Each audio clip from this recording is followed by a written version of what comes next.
Sébastien Varrea, bonjour. Bonjour. Vous avez réalisé la modélisation en 3D de la tête maori du Muséum de Rouen. Pouvez-vous nous expliquer ce que les technologies 3D peuvent apporter pour la mise en valeur des biens culturels et des monuments historiques?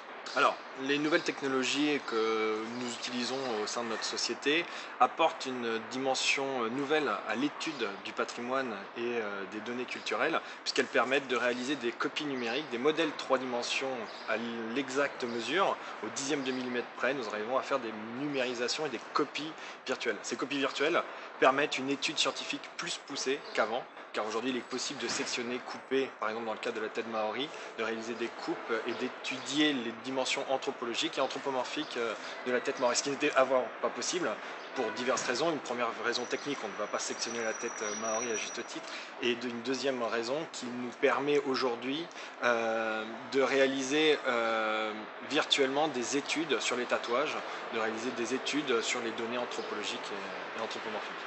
Plusieurs conservateurs de musées ont exprimé leur inquiétude sur l'avenir de certaines collections dont ils craignent le déclassement. Quelle est votre opinion à ce sujet?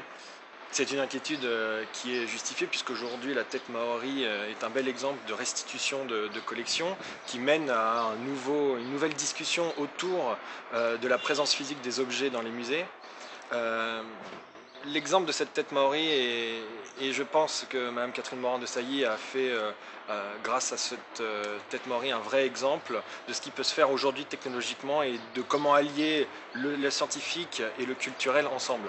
En effet, cette tête maori repart dans son pays, ce qui va être le cas de probablement d'autres objets de musée dans le futur. Par contre, on en garde une copie numérique, on en garde des traces scientifiques qui nous permettent encore mieux et permettent d'aller au-delà des études scientifiques qui étaient possibles jusqu'à présent.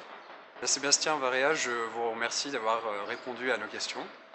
Je rappelle que vous avez donc réalisé la modélisation en 3D de la tête maori qui a été restituée à la Nouvelle-Zélande. Je vous remercie.